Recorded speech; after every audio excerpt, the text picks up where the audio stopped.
is Aline from Aline Global Technology again. This is my podcast. I want to welcome everybody that it is globally listen and get a chance to maybe drive in your car and have a chance to play our podcast here. Let's join and listen our conversation and learning more about technology with us today. But today, before I start introducing my special guest here from Poland, I want to ask you to go and subscribe on my channel, YouTube channel, and share as much you can, for you can receive more videos about my podcast. And I really appreciate it when you do that.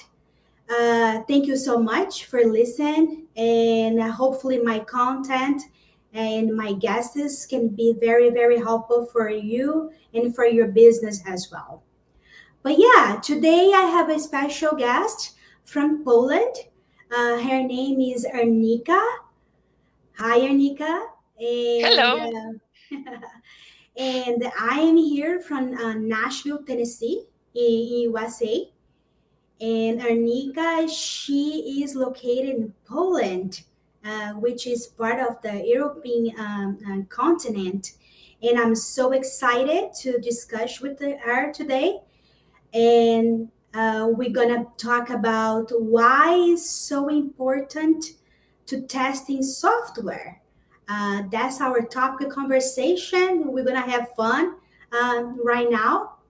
And Ernika, before we start here, I would like to talk about your experience that you have done so far over there. I saw that you were a speaker for software. You also are part of the testing board in your country.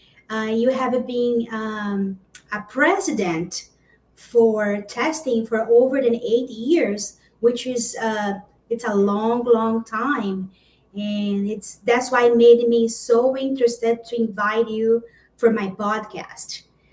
There's a lot of high quality, a lot of experience involved in here, and I'm sure I'm going to learn a lot with you, not only me, all my audience as well. But yeah, tell me a little bit more about yourself. Tell us how you get involved with the software testing environment, and whatever you want to share will be helpful to us. But yeah, I'm going to hand it to you now. Okay, thanks, Aline. So, hello, everyone. As Aline here mentioned, I'm from Poland. If it comes to my experience, I'm almost 20 years in the software testing, so quite a long time, and I've gathered huge experience over the years. It started like I was studying computer science actually, but knowing I will be not programming, like writing code, it's not something that interested me. But I assume that software engineering, as all, has a lot of options, right? There is a lot to do. So my idea when going to this university to study computer science was I will find something that will interest me, right? So over the 5 years when I was studying and getting my master in engineering degree, I heard at the university one sentence regarding testing only, and now I hear they have the whole faculty of that, but it wasn't like that 20 years ago. So it was that testing is part of software engineering, and it was one sentence, but it's actually a very important one, right?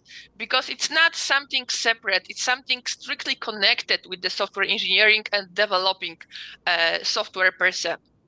So when I was studying, I was looking for some work connected with computers and software engineering in general, and find this work when they were looking for someone that knows computers and is very detail oriented. It was very vague advertisement, but I got it, and it turns out it was tester. It was software tester for back then it was medical software. So I started. We had a very small team back then, like testing knowledge in Polish didn't exist at all, mostly. It was only English, so practically our team consisted of 3 people. We learned as we went, right? We were learning ourselves what is testing, how to do testing. And it was very important because it was medical equipment, right? Something for the patient. So it was a lot of responsibility also. But even back then, I saw that there is a lot to testing, right? There is a lot of different flavors of testing, different kinds of testing. I'm sure we will talk about it also. So I fell in love with testing because it's so broad, so fascinating sometimes. So it started like that. I finished my degree and stick with the testing, working in different fields, in finance, in medical, automotive, as I work right now also. In the at the automotive company, but also like different approaches. And along the way, as I gain more and more knowledge, I always wanted to share this knowledge, to make it easier for people, not like me just looking myself for the information over internet, because as you know, like there's a lot of information over internet, not always the best quality. So I wanted to share this knowledge. So I started to speak on the local meetups, at the conferences, to share my knowledge. And also I joined the Polish testing board, as you mentioned, when eventually I became a president. When we share the knowledge, we organize our own conferences to share the knowledge. We work on best practices, how to share them, also provide the certification for that. And besides being the president there and working right now as a test manager at my company, I also provide trainings around the software testing and test management to continue sharing the knowledge with everyone. Wonderful, wonderful, beautiful. It's so excited to hear all this from you. And be a woman in tech as well, it's a huge challenge and a huge responsibility, right? Because you're a woman, you think that you know something about technology. That's we used to listen in the beginning, right? Now things has been changed so much, and I'm so glad that you have all this experience and such a high reputation as well. And now you can share your knowledge to other ones that are looking also to be a part of the tech industry. Well, before I start to hear our questions, I would like to ask you, what do you think, right? We are in an AI season, right? More than ever. And when I talk to my networking, not only here in America, but globally, we always try to identify and asking questions as well, how those AIs that professionals and companies are releasing AI, but not many tester has been testing AI, for example, right? Yeah. Which is such a high risk for companies that invest in AI. And because if you don't have a good testing, it can crash some, the environment, and then also interfaces that talk with each other, right? But most of the companies, they can be not aware about that, right? Only that IT managers, for example, or people that are in the field of the IT department in the corporations, they know that. How you're feeling about this scenario? Not only you could share a little bit what's going on in the European countries, but how you have it been noticed also when you talk to people that you're training with the CEO and people that you do business, Do you have the same, you notice the same feeling that I did? How has been for you regarding AI? So yeah, like the most question is always like if AI will replace us. So the short answer is definitely not. But we need to harness it and we need to test it for sure, because I see that people becoming more aware of the AI and its capabilities. So they start to use it. And that's great. They are using tools that are supporting their daily life, right, and daily work. You don't have to like write some tests or scripts by yourself from scratch. You can AI can assist you.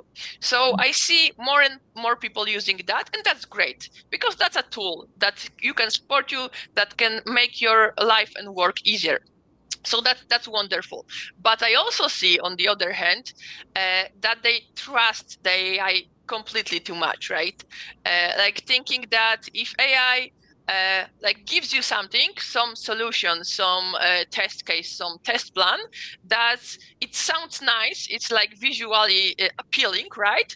So they think it must be great, it must be correct, because it's generated, like it has this whole knowledge, whole internet, so it's doing the same as I'm doing, but just faster, because it has the better like computing capabilities, right? And trusting AI like completely, it's not a good approach. And I see that people are not putting like critical thinking into that Right. not questioning what's the outcome from AI, right? Like it must be it. For sure, you heard about the cases that, for example, a judge used the AI like summary from some case, right? Or like some statistic at the company were done based on AI without critical like checking it, and that's not good. That's something that we need to do more, be more aware, because I see that, okay, that's supporting me, and even I see that people stop, let's say, thinking and analyzing, because they have the like complete solution, right? And Right. that's not good. And I see that, and because we need to test everything, right? We need to do the critical thinking, do the checking if that's what we got, it's actually okay, if the system's working correctly. Some people that are at least partially aware heard about hallucinations, so the AI thinking, writing about something that is actually completely not true. So we need to verify it, we need to check it. Even as far as it was, I think, 70s, and it was this Polish writer, fantasy writer. It's actually more science than fiction right now. That who wrote? His name is Stanisław Lem. He was a visionary, and he said that if we have a lot of automata, it was called back then, right? So a lot of things is automated, but still at the end we need to have someone at the like top of it who will verify what was automated, what was given us by AI, right?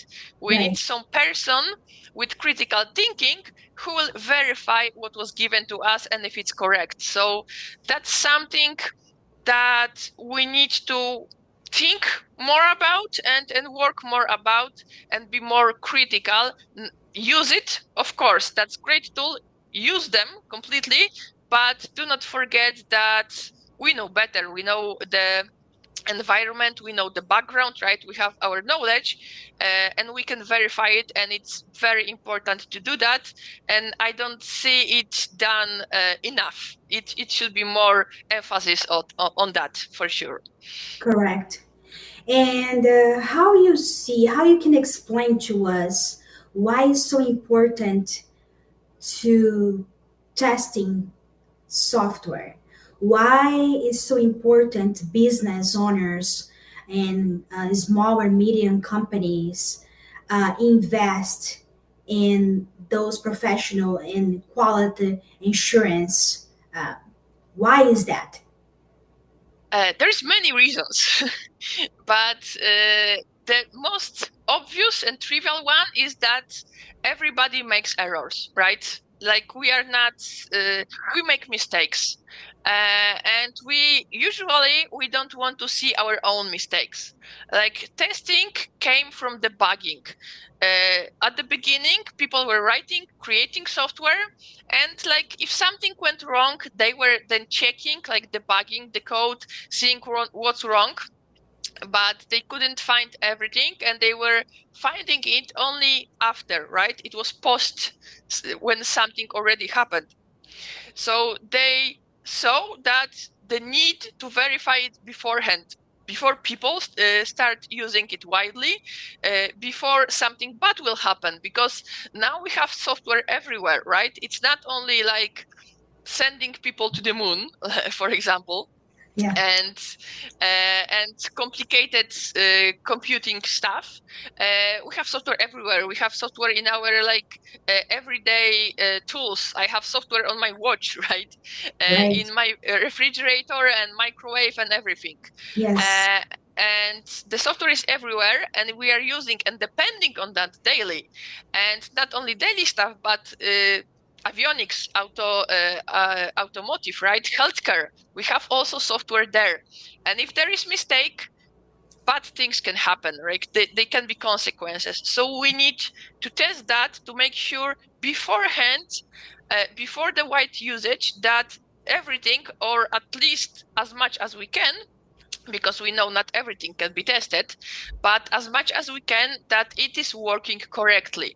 There is a lot of areas of correctness of the software, and it's actually also cheaper to test it beforehand. There is this, I think it's called Boehm curve, saying that let's say fixing an error during the software production is like X, right? So some measure. Then during like when everything is completed, then it's 10 times more. And then when it's already production and people are using it, then fixing the same mistake is 100 times more costly, right? So it's just cost efficient to check it beforehand, to test it beforehand, right? So the cost is very important stuff here. Also, we have our users to think about, right? We have broad topic of usability, because we want people to use our software, right? You have a lot of competition. You have, if you want to use a banking on mobile app, right? You have in Poland, I think at least 20 different you can choose from. So you choose the one that it works for you the best, right? You can easily change it. Correct. So we want to be competitive, and we want to think about our user. And what's one of the main differences in the mindset for tester and developer is that tester is critical. It's thinking as a user, right? How to broke it, how can use it not according to the specification, but even against it, right? So we have the usability. So we are making sure that it's easy to use for our users, but also connected to that, we have accessibility, right? The topic that is more and more important. We have for sure in European Union, but not only, we have the laws, the norms that are saying how software should be accessible for people who have issues hearing, seeing, but not only, right? We have different disabilities and different capabilities for people, different level of knowledge of technology, and we want to make it accessible for those people, right? So accessibility, it's also part of testing, something we can check beforehand and make sure that it's working correctly and it's accessible to the people. Then we also have, of course, security, right? We heard daily about data leaks, right? About cyber attacks, about all those things. Yes. And we store all our data in the software, right? In the clouds, Yes. our personal data, very important stuff. And we don't know everyone to know our business, right? We don't know our data to leak, to somebody to hack our account or anything.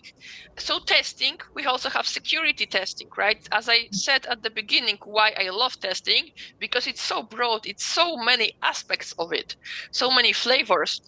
So we have the security to make sure it's secure regarding our data, but also secure to use, right? It's not like we have some kind of machine that is supporting someone's life during the operation. It's also using software, right? So again, we need to check the security of that tool. And we have different also aspects. We have performance, so we want to I still remember the dial-up internet, right? When one picture could load like few seconds on the page, or downloading one music audio was, let's say, 2-3 hours, right? And that was okay. Now, if something is not loading 1 second, people getting angry. So we need to have this performance. We have faster and faster internet, but also we need to have faster software working via this internet, right? So we have these aspects. We want to scale up. Sometimes there is a startup starting with like few hundred users, but they want to go worldwide, let's say. So they need to check if, let's say, one day our user count goes up from like 100 to 1,000 or 10,000. We need to make sure that it will still be working.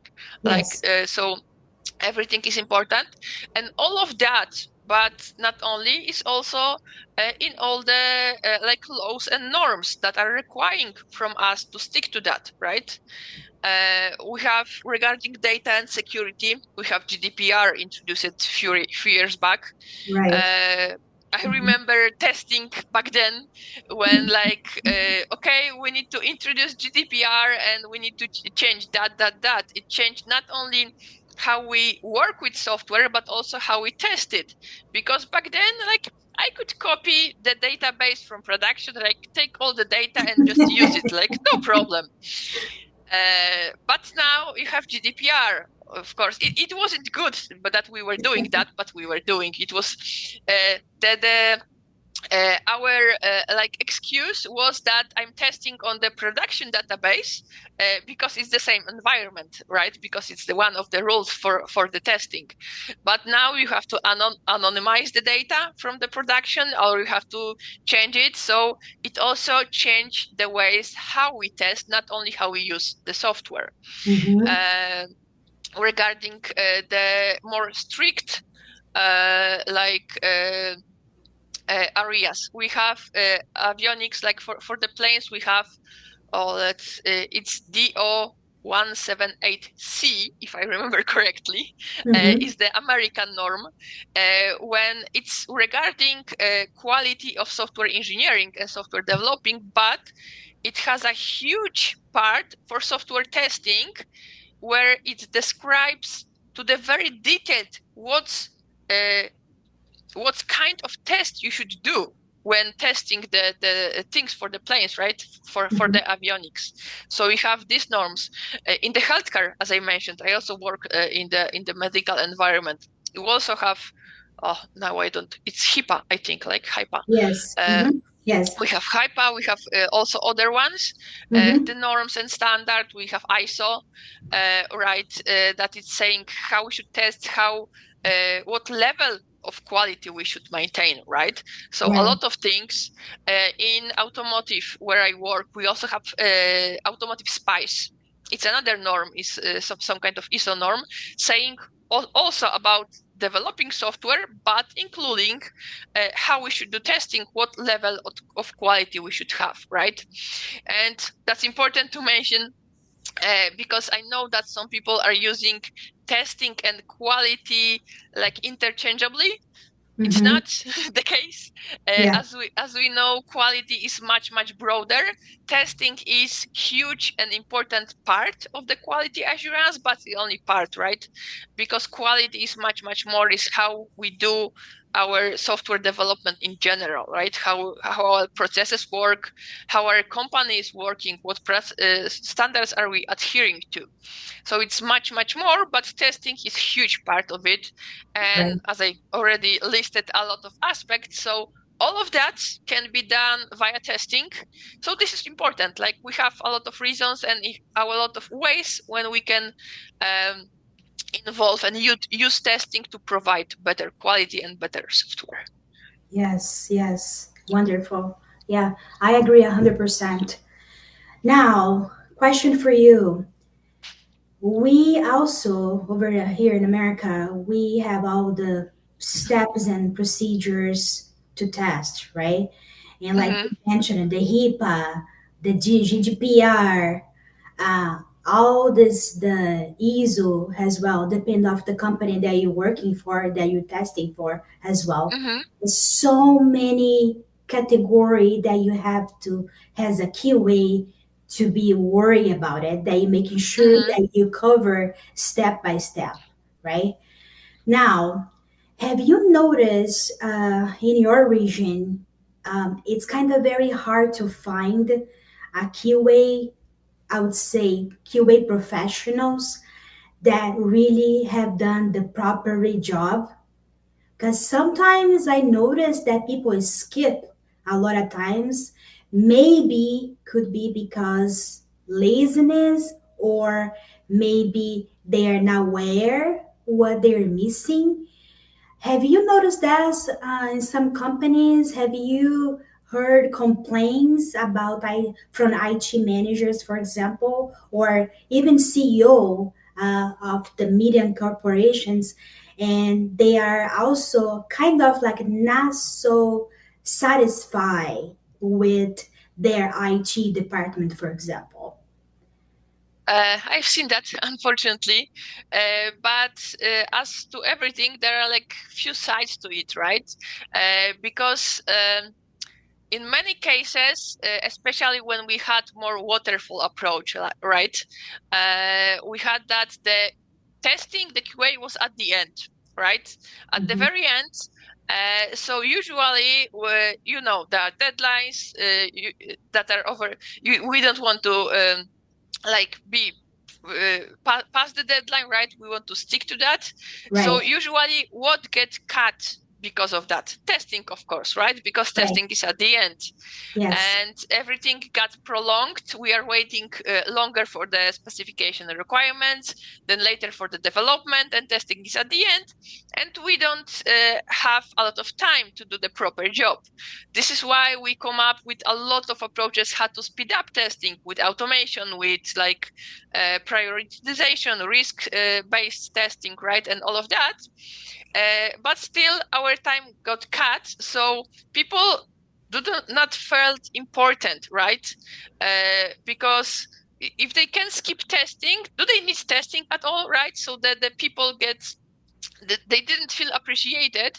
And also, when testers are visible, when something went wrong, right? If testers are doing their job right, it's not visible. We are not getting prized that we tested something wonderfully and it's working flawless, right? We right. do not hear that often, but one critical or not even critical mistake on the production, and who got blamed? Testers and QA professionals, right?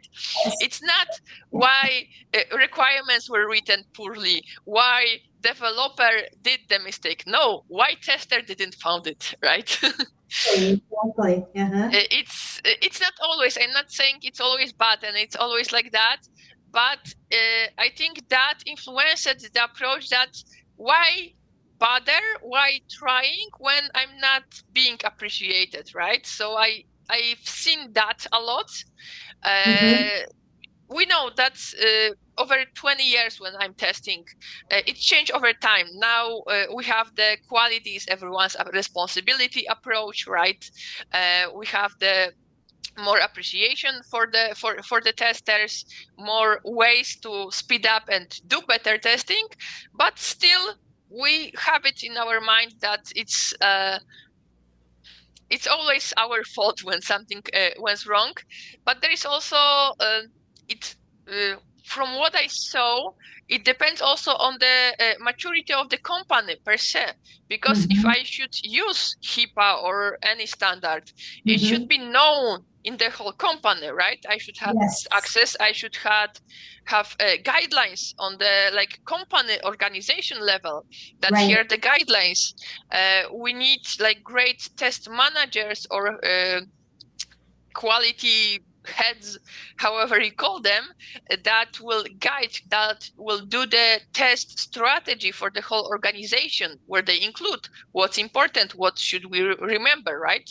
And for many companies, they don't have like proper team management, proper like process and project management, so they don't know these guidelines. Like we don't have time, right? We went agile, so we don't have documentation at all. There are some user stories, just sit and test because we are in a hurry, there are deadlines, right? So no proper time for introduction and such stuff. That's sometimes also issue. And what I saw also, especially in Poland, a few years back, there was boom for testers. Like everybody was hiring testers, and it was this myth, this urban legend, that testing is the easiest way to the IT world, right? That you don't have to be technical at all. You just have to be like detail oriented and analytical thinking and such stuff, and you can become tester, earn a lot of money, of course, and just be a tester. That's good that testing got to be known, right, and more popular per se. But again, people that sometimes shouldn't be testers became ones, right? Because it's just easy. I don't have to be technical, and they just like flowing. And those are the people who have the because now the market is changing. There is not a lot of roles, and especially for the junior people, only like experts and seniors. And those who went to testing, not exactly being fit to it, now see the consequences, right? They became not the best testers, I would say. Not want to say they're bad, but not great. So yeah, so there is a lot of things that influence it, that sometimes testing is not done in the best way, right? But still, we are trying, and it's our role as senior testers, senior professionals, to spread the knowledge, right? To give those junior people and others ways to learn and get to know, and show them how it should be done properly, right? Yes. I like to talk about health check. As a matter of fact, I am in training video process that will be posted in the near future on my channel, specifically for health check for software. Why? If you have a good health check in an environment, someone watching very closely, that means we can avoid a lot of legal risk for corporations, right? Because if you're testing the way it's supposed to do, follow the standards, doing it periodically, you of course is going to avoid a lot of issues, right? Because most of companies, what they worry about it's a legal cost, right? Because if the system crash, if you have to pay your client because their system went down, so that's money involved, right? So that's the mentality that drive business worry about it. Like if they have a cyber security attack, for example, that's another story. But that's what I'm saying. The health check is very important also on a software environment, on a system, to help those scenarios and companies to improve, uh, not only for IT department itself, because IT department, it drives the whole corporation, right? Everything is related with IT. right? So Yeah.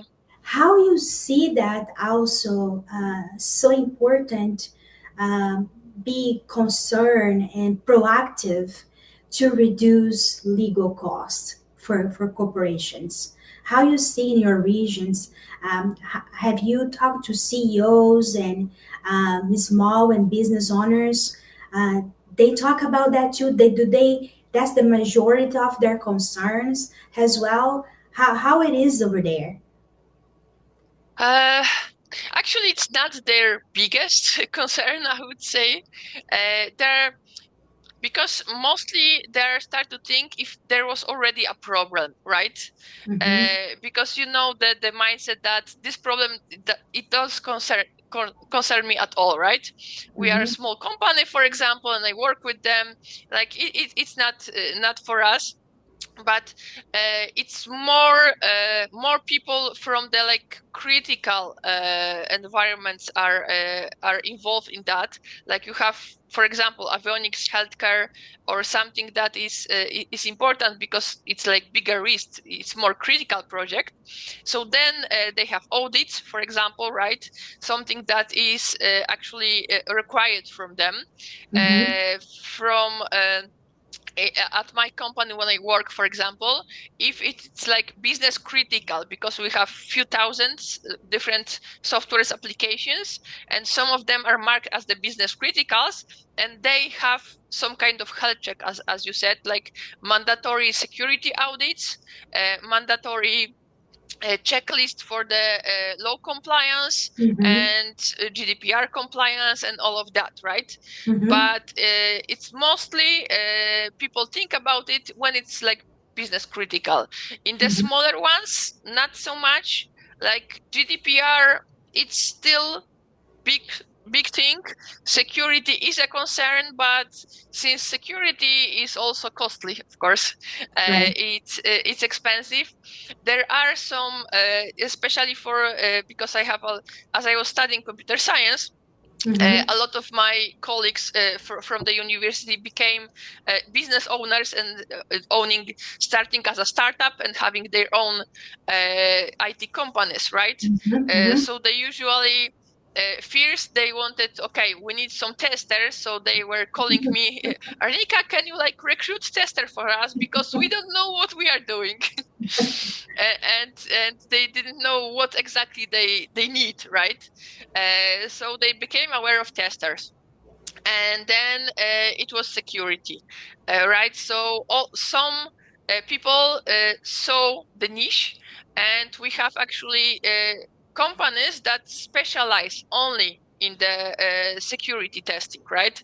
So Uh-huh. if you do not have specialists, professionals in this field at your company, and you don't to hire them for like a full time, then you have companies you can like address, and they are checking your security and law adherence for you. But mostly after something happens, not proactively. Uh-huh. Proactively only if they already know if this is business critical. We want to like they research if they are going to new market, for example, what are the requirements there, and they are then thinking about that. And in the big organizations, corporations, where the processes are more set, and they have actually the legal department, right? So Yeah. the legal department is there saying that we need to also check IT. Don't remember our software also is need to abide to the law. So it's that, but I don't see a lot of proactivity in that regard here. Hmm. Interesting. Ernika, I'm listening to you and I'm just enjoying so much knowledge that you have. Like we could talk like for 3 hours straight. Yeah, I think so. But let me ask you a closing question here. Mhm. Before we finalize here, let me ask the last question for you here. What do you advise business owners, IT professionals, regarding prioritizing and give it so much in importance in testing in a properly way uh, to do testing, right? Step by step.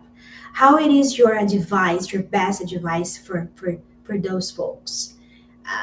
What you can say to them to make them feel more like confident on that by your experience working almost 20 over than 20 years in technology and then also 8 years as a tested board president, right?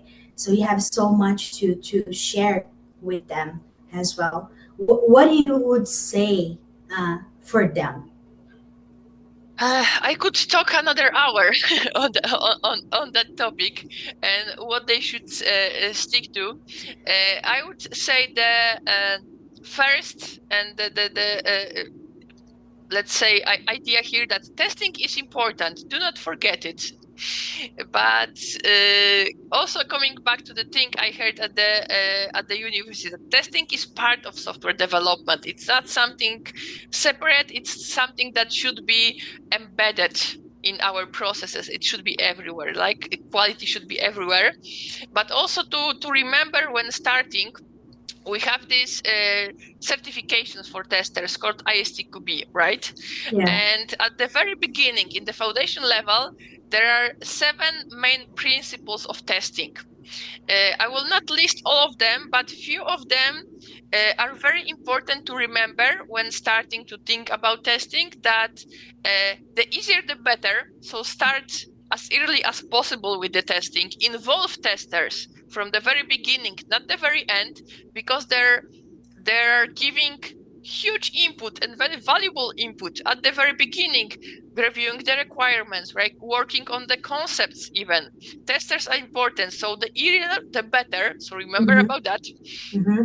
Also that testing cannot be done like thoroughly. You cannot test everything, so you need to prioritize the things. One of the approaches is risk-based testing, right? So prioritize the testing, focus on the important things, not to like dilute it, right? To test everything, even the small parts. Like start with the most important ones. So start there. And also that testing depends on the context, because as we mentioned, the norms, the standards, right? Mm-hmm. We will be doing testing differently when testing like mobile game, right? And testing differently if it's a software for the machine supporting someone's life. It Mm-hmm. can be done totally different. So then you need different professionals and different approach to the testing. And it's very important that testing is not universal, right? For everything that you are developing. You need different approaches, different people for different solutions. Yes. So that's also something I would say and advise to people Mm-hmm. to take into consideration. So those 3 rules from the foundation level of the ISTQB, I would say, are very, very important. And testing is important, but not testing only, but quality for the whole organization. As we mentioned in our discussion here, we need quality in our daily work, in how we manage our projects, how we onboard our people, right? And if you do your processes and your organization maintains the quality in everyday work, then also your software will be better quality, because you are giving a better environment for testers to work. Yes, I agree 100%. Wonderful. Now, tell us, I want you share now your business, okay? I know you work with the 2 companies. You were a speaker as well. You have done so many great things, and then I want people be aware about that too. We gonna be display also the 2 websites for you, but I want people here from you as well, the name and how they can find you, if it is through social media or email or whatever you like to share. That's your time now. Thank you. So yeah, you can find me on LinkedIn. That's the best place when I have a lot of huge network of people, and most people find me there. As my name is kind of unique, it's easy to find me just using my name. And for those, because Aline here didn't try to pronounce my last name, so for those interested, it's Hryszko, and I know it's not easy. So you can search me on LinkedIn and just add me there. As you mentioned, I'm a speaker, and I already talked a lot about around the world on the conference. I'm always eager to travel or just to do the online conference and speak and share my knowledge. I'm president at the Polish testing board, where we are also open to any kind of cooperation. Mostly we are providing the exams and certification, but not only. So if you just want to cooperate and know the market, or anybody from academia work, also we work with academia here. And the company called 4IT Team, which I started with my husband, who is also software tester, but more involved in the AI. So we are doing all kind of trainings, both theoretical one like ISTQB, but not only, also about the practical part of testing, and also testing consultancy. So I started supporting first my colleagues from the study, as I mentioned, at their companies, but also now for the others, with all my knowledge. A lot of startups came to me to set up their testing processes, some kind of test policy that they can use for their organization. So testing consultancy, it's something also that I'm doing, and my company also. Wonderful, wonderful. And tell me again, I want to be making sure that people get there. You do business not only inside of your own city and state and country. You also open globally, right? Am Yeah, I right on that? yeah, of course. Mostly in Poland, as I'm located here, but as we even now connecting, having I think 9-hour difference. So it's not an issue at all. We can do online consultation or trainings, like after pandemic, of course. Most my trainings are online, so I also work remotely with international companies, mostly from Europe right now, but of course I'm open for everyone. Wonderful, wonderful. Ernika, thank you so much for your time. Thanks a lot. It It was great was, to talk to you. We need to meet at some conference and talk in person. we We will do, not, we do. yeah, we will not go to any lecture, just talk for the whole day. That would be amazing. Can you imagine? Uh, Yeah, that would be great. yes, but thank you so much for your time. It was such a valuable time. Um, Hopefully that people enjoy as well and get to know you and try reaching out and start doing business with you as well. I wish you all the best. And I don't think this is going to be first and last, okay? We probably want to do a recap in the next maybe near future because things are changing so fast, and then Yeah, very fast. we always have new things to talk and discuss about it, right? Of course, But yeah, I will gladly meet with you again and discuss with, and also to share knowledge with our viewers and your audience here. And it was great to talk to you, and thank you for this opportunity. sure, sure. And thank you so much. And I wish you the best again. And I hope to talk to you soon. Talk to you soon. Thank you. Bye. Thank you. Bye bye.